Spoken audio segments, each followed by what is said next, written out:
where self-help works and where self-help sometimes doesn't work. Hi, I'm Dan Ross, the Anxiety Helper, and I help people through ebooks and courses and one-on-one sessions, and some people can make some pretty big progress just doing work on their own, and other times they can get stuck, and here's why that happens.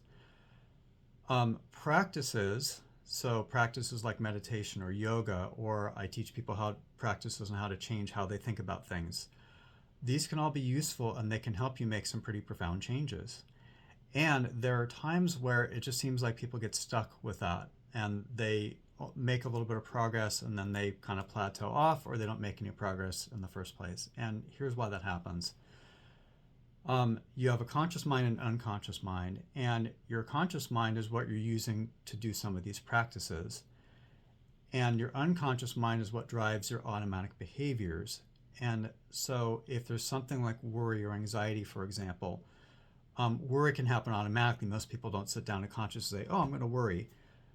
But what they are missing is the unconscious mind, which is causing the worry to keep reappearing, even though they know they don't want to worry, right? Consciously they don't want to worry, but unconsciously their mind is throwing these worries their way. So the thing is, it's pretty hard to see our own unconscious patterns. It's like the eyeball. Like I can see my eyeball in the camera here and on my phone, but I can't actually see my eyeball. I can't actually, like try to see it.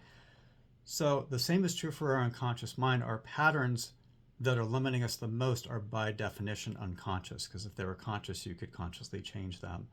So this is where one-on-one work really comes in handy, because you work with somebody on the outside of you who can see your patterns from the outside, the patterns that you're blind to, kind of like the eyeball.